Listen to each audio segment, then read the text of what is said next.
성경에서 보면 이 땅에서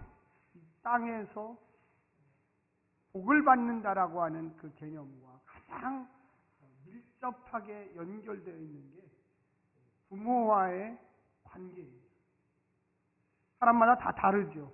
다 좋은 부모하고 만나서 자녀가 됐으면 참 좋은데, 좋은 부모가 사실은 그렇게 흔하게 나타나는 경우가 아닌 경우도 많습니다. 부모를 세상적으로 말하면 잘못 만나서, 부모가 제대로 나를 가르쳐주지 않아서, 부모가 너무 가난해서 서운한 감정들이, 부모님이 벌써 하늘나라에 가신 지도 오래됐는데도 순간순간 들 때도 있습니다. 뿐만 아니라 이제 내가 부모가 되고 내 자녀를 이렇게 보면서 내가 못난 부모라서, 내가 좀 더 경제적으로 여유가 있고, 내가 좀 더 무언가 배웠고, 무언가 좀 힘이 있으면 내 자녀에게 좀 더 잘해줄 거라고 하는 그러한 후회와 또 여러 가지 혼란스러운 감정들이 뒤섞일 때가 많아요. 저희 교회는 어른분들이 많으시죠. 대부분 다 부모님이시고, 대부분 다 결혼하셨고, 대부분 이제 손자 손녀까지 다 봐야 할 나이가 있습니다. 그런데 이 어버이주의는 꼭 우리가 잘못 생각하면 인간 중심의 일로 생각하기가 쉽습니다. 아닙니다. 이 기독교 가정의 가장 핵심이 뭐냐? 한번 따라서 해주십시오. 믿음의 가정. 믿음의 가정. 내가 자녀였을 때도 있었지만 이제 부모가 됐고, 또 그 부모의 삶, 또 부모의 태도가 이 자녀들에게 어마어마한 영향을 미칩니다. 내가 좋은 부모를 세상적으로 못 만나서 아픔과 고통이 있었다면 지금부터라도 내가 믿음의 가정을 형성해서 내 자녀들, 내 손자 손녀들에게만큼은 하나님의 축복의 은혜를 나누어 주겠다고 결심하시기를 간절히 부탁드립니다.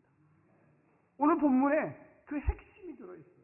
우리가 매년 어버이주일, 가정의 주일, 또 어린이날, 어버이날 할 때마다 이 본문을 많이 들었어요. 근데 왜 중요할까요? 왜? 그것은 우리 기독교의 가장 큰 이 땅에서의 핵심인 믿음의 가정을 형성할 수 있는 기초가 이곳에 들어있습니다. 할렐루야. 지금부터라도 늦지 않아요. 왜 내 자녀는 교회에 안 다닐까? 왜 내 자녀는 학생 때는 교회를 열심히 다니다가 지금은 완전히 교회하고 끊어버리고 내 마음대로 살까? 그들은 나를 존경하는 것 같고 사랑하는 것 같은데 왜 교회 나오라는 그 얘기만큼은 안 들을까? 오늘 이 본문에 그 해답이 있어요. 우리가 하나님 말씀을 들을 때마다 다시금 환기시키고 다시금 결심하고 다시금 하나님 앞에 나아가는 자녀. 우리가 영원하신 참부모는 딱 한 분, 주 하나님밖에 없습니다. 우리는 늘 자녀로서 어떻게 그 부모님께 순종할 것인지를 고민하셔야만 합니다. 할렐루야. 그래서 우리의 머릿속에는 내가 예수 믿고 우리 가정이 믿음의 가정이 되어야 한다. 옆에 분한테 한번 얘기하십시오. 당신의 가정이 믿음의 가정이 되어야 합니다. 믿음의 가정이 되어야 합니다. 기억하세요. 아주 중요한 이야기예요. 그 믿음의 가정을 어떻게 만들 것인가? 고민이에요. 항상 우리의 머릿속에, 성도들의 머릿속에 나는 그래도 주일마다 교회라도 다니는데 이 것들은 어떻게 교회를 1년에 한 번 크리스마스 때 오고 부활절 때 오고 싹 오지 않는다. 이런 분노가 우리 마음속에 치밀 때도 많아요. 어릴 때는 교회도 그래도 꼬박꼬박 다니더니 결혼한 이후에 대학 간 이후에 이 교회 근처에도 얼씬거리지 않는 이것들을 어떻게 해야 되나. 이제 머리는 이만해져가지고 그런 고민들을 우리 권사님들, 집사님들, 또 성도들 가정마다 들은 경우가 제가 엄청나게 많아요. 여러분 오늘 말씀을 통하여 태도를, 삶의 방향을 바꾸시면 하나님이 분명히 응답하시리라고 믿습니다. 예, 바꾸세요. 그러면 그 자녀들이 보고 와 이제 나도 다시금 신앙생활을 시작해야 되겠다. 여기에 보면 무조건 부모에게 공경하라 순종하라가 아니라 누구 안에서? 주 안에서. 우리가 착각하는 것 중에 하나가 뭐냐면 자꾸만 우리의 자녀들에게 야 너 내가 부모야. 너는 내 말을 들어야 돼. 내가 너 키울 때 어떻게 했니? 여기를 강조를 해요. 여기 강조하는 게 아니에요. 우리는 주 안에서를 강조해야 돼요. 한번 따라해서 주 안에서. 주 안에서. 주님 안에서. 주님 안에서. 예수님 안에서. 예수님 안에서. 말씀 안에서. 말씀 안에서. 예, 여기를 강조해야 돼요. 여기. 자꾸만 육신의 부모를 강조를 하다 보니까 이 반발력이 세지는 거예요. 뭔가 삐뚤어져 나가는 거예요. 뭔가 거부하는 거예요. 뭔가 반항하는 거예요. 우리 부모는 완벽하지 못해요. 육신의 부모는 항상 문제점이 발견돼요. 자녀가 나이가 점점 올라가면 올라갈수록 부모에 대한 반감이 더 세집니다. 그래서 부모가 무슨 말 하면 잘 안 들어요. 엄마, 시대가 변했어요. 아빠, 지금이 그런 시대가 아니에요. 교회가 뭘 좋아요. 아주 대놓고 이제는 반발을 해요. 내가 가만히 생각해보면 너무나 맞는 얘기인데도 불구하고 왜 내 자녀는 그것을 안 받아들일까? 그래서 우리가 잊어버렸던 것 중에 하나가 뭐냐면 주 안에서, 예수님 안에서, 말씀 안에서. 우리가 성경을 좀 찾아보면 이런 구절들이 많이 나옵니다. 거기 보면 오늘 읽었던 내용의 핵심이었던 출애굽기 20장 12절 십계명이 나오는 본문에 인간에 대한 가장 중요한 첫 번째 계명이 오늘 읽었던 거예요. 똑같아요. 내용은. 내 부분을 공경하라. 그리하면 내 하나님 여호와가 내게 준 땅에서 내 생명이 길리라. 그래서 장수하리라는 거예요. 이 장수라는 게 여러분 잘못 생각하면 뭐 생명만 오래 육신의 생명만 오래 산다고 이게 하는 게 아니죠. 이 장수하리라고 하는 개념을 한번 따라서 해서 충만하라. 충만하라. 네. 행복하라. 어떻게 보면 이 땅에서 너가 부모에게 순종하면 행복하리라. 이 땅에서 너가 부모에게 순종하면 충만하리라. 무언가 있으리라. 무언가 우리의 주변을 감싸리라. 하나님이 만들어주시겠다는 거예요. 아니지 생명만 길게 살아라. 근데 매일같이 아프고 매일같이 안 좋고 매일같이 불안한 일이 계속 반복하면 그게 생명을 길게 사는 게 무슨 의미가 있어요? 그런 의미가 아니라 출애굽기에 나온 것은 여호와가 내게 준 땅에서 땅도 주고 그 땅에서 생명이 길리라. 충만하리라. 그래서 우리의 삶 속에 물론 장수하시는 분도 있고 하지만 그 장수라는 개념이 단지 삶을 오래 산다는 개념이 아니라 기쁘고 즐겁고 행복하고 자녀의 관계가 좋고 5월 8일 날 지금 여기 받으신 카네이션 다 받으셨습니까? 요새는 카네이션보다 꽃다발을 주더라고요. 꽃다발을 이만큼 줘요. 저도 저희 딸한테 생전 처음으로 꽃다발을 이만한 거를 받았어요. 그래서 야 놀랬다 그래갖고 기념 촬영을 막 둘이 저 아내하고 사모하고 너 한번 찍고 나도 한번 찍고 이거는 기념이야. 부러우시죠? 이만한 꽃다발을 받다가 이만한 걸 받으니까 그냥 기쁨이 열매가 열거든요. 그러면서 한다는 얘기가 이거 살 때 비쌀 텐데. 그랬더니 저희 딸이 하는 얘기가 즐길 때는 즐겨야 돼. 돈 걱정만 하면 안 돼. 옆에 분한테 한번 얘기해서 즐길 때는 제발 좀 돈 걱정 좀 그만하세요. 돈 걱정 좀 그만하세요. 이거는 이거만 이만한 걸 사주니까 10분에 110배. 물론 맞죠. 부모 입장에서는 이거 돈도 없는데 왜 이걸 사오냐. 근데 이걸 사오니까 기쁨이 10배. 우리가 똑같은 일을 해도 하나님이 우리에게 주시는 그 기쁨. 여러분 우리가 하나님 앞에 부모예요. 부모. 주 안에서 예수님이 순종하셨잖아요. 어떻게 순종했습니까? 예수님이 자기 생명을 하나님께 드리는 마음으로 십자가에 지셨어요. 그래서 전 인류를 구속하셨어요. 할렐루야. 내 자녀가 야 예수님이 하나님께 어떻게 순종했냐면 생명을 드렸던 그분.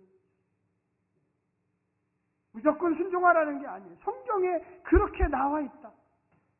10계명의 5번째 계명에 네가 이 땅에서 너의 부모를 순종하면 이 땅에서 충만하리라, 번영하리라, 행복하리라. 할렐루야. 그게 주 안에서요. 주 안에. 또한 보면은 신명기에 보면 5장 16절에 보면 내 하나님 여호와께서 내게 명령한 대로 내 부모를 공경하라. 그래야면 내 하나님 여호와가 내게 준 땅에서 내 생명이 길고 복을 누리리라. 복을 누리리라. 장수와 복을 같이 주리라. 여러분, 우리가 이런 가정들이 돼야 돼요. 이게 바로 믿음의 가정. 물론 영원한 하나님 나라에 가서 받을 복도 있어요. 축복도 있어요. 그건 예비된 거예요. 그런데 이 땅에서도 그와 같은 복을 누려야 돼요. 할렐루야. 누리지 못하면 항상 우리는 무언가 열등감을 느끼고 무언가 사단의 시험을 받고 무언가 부족한 점을 느껴요. 이건 제가 얘기하는 게 아니라 여기 성경 말씀 신명기에 분명히 내 생명이 길고 복을 누리리라. 누리리라. 한번 따라서 누리리라. 누리리라. 옆에 분한테 한번 복을 누리리라. 복을 누리리라. 네. 누려야 돼요. 누려야 돼요. 신앙이라고 하는 게 누리지 못하면 항상 쭈그러들어 있어. 항상 불편해. 항상 어딘가 내가 가면은 꼭 저기 한 구석정에 가서 이렇게 서 있어야 되는 그런 상황은 신앙이에요. 얼마나 불편합니까?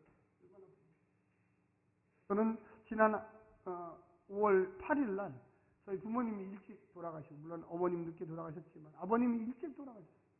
그래서 저하고 제 아내하고 이렇게 있는데, 아내는 누구 만나러 가고 저 혼자 집에 이렇게 있으면서 생각을 해봤어요.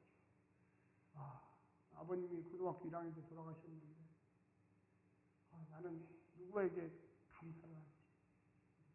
누구에게? 아마 저와 같은 마음을 가지신 분들 아마 여기 성도님들 가운데 있어요. 벌써 우리 아버지가 돌아가신 지가 거의 40년도 넘었어요. 그러니까 제가 아버지의 필요성을 지금 느꼈지. 지금. 40년이란 그 긴 시간 동안, 그러니까 우리 물론 어머님께 물론 오래 사셨으니까 83세까지, 86세까지 사셨으니까. 근데 아버지에 대한 그런 감사를 해본 적이 없어요. 그래서 안 되겠다. 지금이라도 마음을 바꿔먹고 주 안에서 나에게 아버님 역할을 하신 분들이 과연 누굴까? 그래서 교수님에게도 제가 긴 장문의 편지를 또 어떤 분에게 또 쓰고, 어떤 분에게 쓰다 보니까 제 옆에서 아버님 역할을 해주신 분들이 여러 분이 있으신 거예요. 할렐루야. 저희 형님에게도 쓰고, 형님, 아버지 같은 형님 사랑합니다. 여러분, 우리가 잘못 생각하면 아까 제가 처음에 얘기했지만 못난 부모를 만나서 내가 왜 이렇게 살까, 이런 그런 마음들이 있어요. 여러분, 지금이라도 내 바로 옆에 계신 장로님이, 내 바로 옆에 계신 권사님이 어머님, 아버님이라고 한번 불러보세요. 할렐루야. 네. 물론 살아계신 분도 있지만 어린 적에 벌써 몇십 년 전에 돌아가신 분도 있어요. 그분은 영적인 아버지, 영적인 어머니. 할렐루야. 그게 교회 공동체예요. 그게 교회 공동체. 우리의 삶 속에 하나님께서는 주 안에서 주님이 주신 거예요. 꼭 우리 육신에 피를 나눈 아버지, 물론 중요해요. 안 중요하다는 게 아니에요. 중요하지만 우리는 그 뜻을 모르지만 하나님이 이미 몇십 년 전에 그분을 데리고 가셨어요. 하나님. 지금은 없어요. 누구한테 아버지라고 부르고 싶어도 그분은 안 계셔요. 어머니라고 부르고 싶어도 그분은 안 계셔요. 근데 우리 교회 공동체 안에 그분이 있어요. 하나님은 오늘 신명기 5장 16절에 아까도 얘기했지만 내가 준 땅에서 내 생명이 길고 복을 누리리라. 내 부모를 공경하라. 할렐루야. 바로 옆에 있는 권사님, 바로 옆에 있는 장로님, 바로 옆에 있는 성도님, 그분이 바로 내 부모요, 내 형제요, 내 어머니요, 내 아버지요. 할렐루야. 그냥 형식적인 언어가 아니에요. 우리는 그런 걸 잊어버리는 거예요. 그렇기 때문에 우리가 복 받아서 복을 누려야 하는데 그 복을 못 누리는 거예요. 그리고 또한 잠언 1장 8절부터 9절에 내 아들아 내 아버지의 훈계를 들으라. 내 어머니의 법을 떠나지 말라. 그것들이 내 머리에 아름다운 관이요 내 목에 금사슬이니라. 할렐루야. 내 아버지를 무시하지 말고 내 어머니를 존경하고 사랑해. 그의 훈계를 들으라. 그의 말을 들으라는 거예요. 여러분 한번 크게 따라서 해주십시오. 하나님 아버지의 말씀에 순종하면 큰 복을 받습니다. 작은 복 받는 게 아니에요. 큰 복을. 근데 우리는 그거를 잊어버려요. 우리가 지금 구약 통독도 하고 있고요. 또한 우리가 지난주, 지지난주 금요일마다 성경 암송을 했는데, 성경 암송. 그래서 오늘 오후 예배 시간에도 시편 119편 마지막 시간이거든요. 당연히 뭐를 할까요? 암송을 하죠. 해보시면 왜 암송을 해야 되냐? 여기 나와 있잖아요. 내 아버지의 훈계를 들으며 내 어미의 법을 떠나지 말라. 그게 육신의 부모만이 아니라 내 하나님의 훈계를 들으며, 할렐루야. 내 어머니, 내 아버지 하나님 그 법에 순종해라. 우리가 믿음의 가정 꿈만 꾸지 그것이 어떻게 우리의 삶 속에 들어오는지. 믿지 않는 남편, 믿지 않는 아내, 믿지 않는 자녀, 꿈만 같아. 과연 그렇게 될까? 과연 우리 가정이 모두가 주일날 손을 잡고 내 손자 손녀들과 함께 교회를 나가고 5월 가정의 달이 되고 어버이 달이 되면 같이 모여서 기도하고 찬송하고 떡을 해먹고 잔치를 하고 뷔페에 가서 정말로 우리 가정이 믿음의 가정이다 이런 날이 올까? 사랑하는 성도 여러분, 반드시 옵니다. 할렐루야. 제가 언젠가도 간단하게 한번 말씀드렸지만 저희 가정은 완전 불신가정. 정말로 굿하고 맨날 그게 일상이었어요. 근데 우리 가정에 엄청난 불행이 찾아오면서 그 불행 때문에 교회를 다니기 시작했어요. 근데 그 불행이 그 당시 생각했어요. 과연 우리를 정말로 이런 어려움과 고통과 낭만과 좌절과 한두 가지 어려움이 아니라 산더미 같은 그 어려움에서 우리를 건져낼 수 있을까? 기독교 신앙. 1년이 지나고 2년이 지나고 3년이 지나고 늘 의심치 어렵지만 늘 의심해요. 과연 우리가 교회를 다닌다고 행복해질까? 교회를 다닌다고 좋아질까? 근데 우리의 삶을 변화시켜. 여러분, 처음부터 부모님이 예수 믿고 처음부터 자녀들이 예수 믿는 가정은 얼마나 큰 복을 받을 수 있겠습니까? 할렐루야. 여러분, 엄청난 복을 받아요. 그냥 복이 아니에요. 엄청난 복을.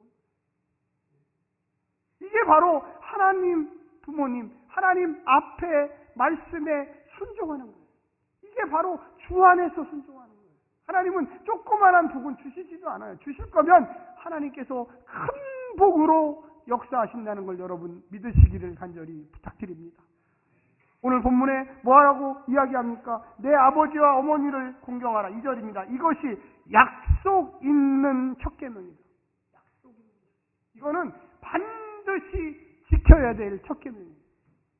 이게 바로 주 안에서 순종하라고 하는 그 계명의 부모를 순종해라. 부모에게 순종하지 않고 절대 복을 받기가 힘들어요. 사랑하는 성도 여러분, 혹시라도 부모님에 대한 좋지 않은 감정이 지금도 남아있다면 이 시간을 통하여 좋은 감정으로 변화되시기를 간절히 부탁드립니다. 우리가 하나님 부모를 만났잖아요. 육신의 부모만을 왜 우리는 항상 생각하면 머릿속에 육신의 부모만을 그렇게 생각을 해요. 육신의 부모뿐만 아니라 그 육신의 부모를 허락한 존재이신 하나님이 있다는 걸 명심하시기를 간절히 부탁드립니다. 육신의 부모가 떠나는 순간 이제 어떻게 보면 하나님 나라로 가고 끝나는 거예요. 그러나 영원하신 하나님, 나를 창조하신 하나님, 나와 지금도 동행하시는 하나님, 나에게 늘 큰 복을 주시는 그 하나님은 나와 함께 있다는 걸 여러분 명심하시기를 간절히 부탁드립니다. 이게 이 에베소서의 가장 중요했던 거예요. 사랑하는 성도 여러분, 사도 바울이 에베소서의 편지를 쓸 때 그 많은 신약 성서학자들이 에베소 교회는 어떤 교회인가 연구를 했습니다. 노예들이 모이는 교회였어요. 여러분, 노예의 부모는 누굴까요? 노예죠. 근데 그 노예들에게 너희 부모를 존경하라, 너희 부모를 공경하라, 너희 부모를 순종하라. 그 노예들이 노예죠. 그게 그렇게 쉽게 나오는 단어가 아니에요. 사도 바울이 깊이 고민했던 거는 너희의 환경을 바꿀 수 있는 분은 여호와 아버지 하나님밖에 없음을 인식시키려고 했어요. 우리가요, 내 부모를 잘못 만났다, 나의 부모는 나에게 해준 게 없다, 이런 거를 계속 반복하면 결과적으로 하나님이 해준 게 없게 돼요. 그 육신의 부모는 어쩔 수 없었다. 그러나 하나님을 나는 만났다. 할렐루야. 이제부터는 그 육신의 부모가 해주지 못한 것을 하나님 부모가 해줄 수 있다. 여러분, 이제 입장을 바꾸어서 한번 생각해봅니다. 내가 부모예요. 내가 부모. 내 육신의 부모가 내 자녀에게 해줄 수가 없어요. 그러면 누구에게 부탁하냐? 하나님 아버지께 부탁해. 아버지, 나 육신의 부모는 내 육신의 자녀에게 해줄 게 없어요. 능력이 부족해요. 그러나 하나님 아버지가 내 대신 축복해 주시옵소서. 할렐루야. 그리고 얘기해야 돼요. 그 자녀에게. 사랑하는 딸아, 사랑하는 아들아, 영적인 하나님 아버지를 만나요. 나는 한계가 있다. 나는 나이도 먹었고, 나는 부족하다. 나는 돈도 없고, 이제 나이가 들어서 육신도 피곤하다. 그러나 영원하신 하나님을 네가 만나라. 내가 해주지 못했던 부모의 역할을 그 하나님이 너를 위하여 해주시리라. 할렐루야. 나는 조금 있으면 이 땅에서 떠난다. 나는 아버지 하나님께 돌아간다. 그때 너를 붙들어주고 이끌어주고 사랑해주고 그 부모의 역할을 나보다 100배, 1000배, 만배, 10만배 잘할 그분이 바로 아버지 하나님이시다. 할렐루야. 그걸 알려주셔야 돼요, 여러분. 나의 부모도 되지만 내 자녀가 만나야 될 참 부모의 하나님은 여호와 하나님밖에 없습니다. 오늘 본문에 나오면 3절에 보면 이로써 내가 잘되고 땅에서 장수하리라. 할렐루야. 여러분, 아까도 말씀드렸지만 번영과 충만과 행복을 주는 분은 누구입니까? 물론 육신의 부모가 줄 수 있어요. 그런데 육신의 부모는요, 완벽하게 줄 수가 없어요. 기껏해야 인생의 10%, 5% 정도밖에 책임을 못 져요. 나머지 90%, 99%, 99.9%는 누가 책임지냐? 여호와 하나님이 책임지셔요. 우리가 그것을 깨달아야 돼요. 그래야지 믿음의 가정의 완성이 내가 노력해서 되는 게 아니라 나는 하나님 앞에 순종할 때 그 가정이 이루어진다는 걸 여러분 깨달으시기를 간절히 부탁드립니다. 옆에 분한테 한번 얘기했어요. 믿음의 가정은 하나님 아버지께 순종할 때 가능합니다. 많은 기독교인들이 이걸 몰라요. 많은 부모들이 이거를 착각해요. 나한테 잘해야 된다. 여러분, 하나님한테 잘하는 부모가 당연히 육신의 부모에게도 잘합니다. 할렐루야. 하나님한테 잘 안 하는 부모가 어찌 육신의 부모에게 잘한다고 생각하세요? 그게 착각이에요. 설사 육신적으로 잘할 수 있어요. 그런데 영생은 얻지 못하는 그 가정이 어떻게 축복된 가정입니까? 좋은 옷 사주고, 좋은 차 사주고, 좋은 집 사주고, 좋은 양로원 보내고, 좋은 병원 보낸다고, 어이구, 내 아들, 내 딸은 훌륭한 효를 다하는 가정입니다. 착각입니다. 영원한 하나님 나라에는 못 가요. 50점. 사랑하는 성도 여러분, 여기 나오는 이 부모의 역할, 또 자녀의 역할, 믿음의 가정의 역할은 그 중심에 살아계신 하나님이 이 가정을 이끌어 가야 합니다. 할렐루야. 하나님이 이끌지 못하면 우리가 아무리 노력해도 한순간에 다 무너져 내려요. 저는 그런 가정들을 많이 봤습니다. 참 인간적으로 보면 부러워요. 정말 너무나 부러워요. 근데 어느 날 갑자기 그 가정이 한순간에 다 무너져요. 세상적으로 보면 정말로 좋은 대학 나오고 좋은 대기업에 취직하고 정말로 월급도 많이 받고 부모님하고 세계 여행도 다니고 정말로 부러웠어요. 근데 믿음이 없으니까 결과적으로 아무것도 아니에요.